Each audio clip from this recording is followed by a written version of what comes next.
সবাইকে গোড়লাগি জোহার। আজকে আমরা আমাদের আদিবাসীদের যে খাদ্য অভ্যাস রয়েছে তার মধ্যে অন্যতম হচ্ছে কুচিয়া মাছ। আমরা কুচিয়া মাছ সম্পর্কে আজকে জানবো। সেই সাথে আমাদের রংপুর শহরেই শেখপাড়া গ্রামে একজন দাদা রয়েছেন যিনি হচ্ছে কুচিয়ার ব্যবসা করেন, এবং তার কাছে আজকে আমরা জানতে চাবো যে এত কিছু ব্যবসা থাকার পরেও আসলে তার মানে কোন অনুভূতি থেকে সে কুচিয়া মাছের ব্যবসা শুরু করেছে এবং হচ্ছে কতদিন থেকে তিনি শুরু করেছেন। যে নদী নালা ভরাটা আছে তখন মনে করে হাতে শিকারীরা ওরা কিন্তু এগুলো ধরতে পারে না, তখন এদেরই আবার ফির একটা ডাটকি সিস্টেম আছে, ওইভাবে আর কি ওরা ধরে আর কি। কতদিন থেকে এগুলা কাজ করতেছেন? আমি তো এই 15 থেকে 20 বছর হবে এগুলো কাজ করছি। এক একটা হচ্ছে প্রায় 1 কেজি 1.5 কেজি চালু করে। এই যে এর পেটে কিন্তু ডিম আছে।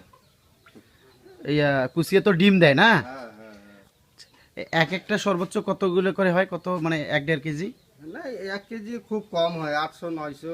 800-900? হ্যাঁ, 800-900 অনেক। হ্যাঁ 200 300 গ্রাম এরকম। ঠিক আছে, অসংখ্য ধন্যবাদ আপনাকে। হচ্ছে আমরা আপনাকে ধন্যবাদ জানাই যে আপনি আমাদের আদিবাসীদের ঐতিহ্য খাবারগুলোর মধ্যে একটিকে টিকিয়ে রেখেছেন। এটা চাহিদা কেমন এই মাছের? হ্যাঁ না এই মাছের তো চাহিদা ভালো আছে আর কি। এখন ভগবান দিলে এই সরকার আসিয়ে মানে এই চাহিদাটা আরো মানে ভালো হয়ে গেছে। এটা কতদিন পর পর আপনি সেল করেন?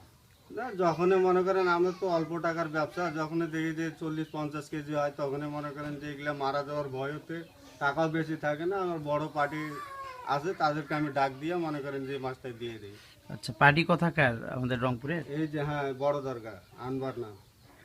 এগুলা মন হিসাবে বিক্রি হয়? হ্যাঁ এগুলা মন হিসাবে বিক্রি হয়। মন কত করে? এগুলো তো এখন মনে করেন যে আমি এখান থেকেই যাই বা হোক 300 টাকা কেজি হিসাবে দিই।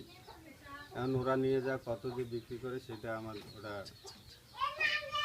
দুলা ভাই, আপনি কি মনে করেন যে হচ্ছে আমাদের এই কুচিয়া মাছ আদিবাসীদের যে ঐতিহ্য, ওটা যত দিন যাচ্ছে আসলে আমাদের আজকালকার যে ছেলে মেয়েরা রয়েছে তরুণ প্রজন্ম, ওরা হচ্ছে অনেকেই হয়তো বা এটা হচ্ছে খাওয়া বাদ দিয়েছে, যার কারণে আমাদের আদিবাসীদের ঐতিহ্য খাদ্যগুলোর মধ্যে হচ্ছে বিলুপ্তির পথে যাচ্ছে।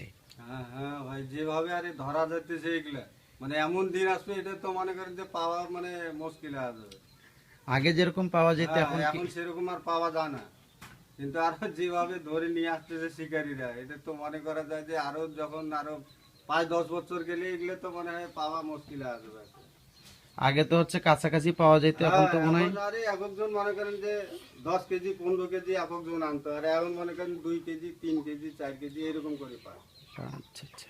আপনার পরিবারে কে কে আছে? আমার পরিবারে তো মনে করেন 2টা ছেলে আছে, একজন মেয়ে আছে। হ্যাঁ তারপরে ছেলেদেরকে আমি বিয়ে দিয়েছি, মনে করেন 2টা বৌমা আছে, আমরা 2জন স্বামী স্ত্রী আছি।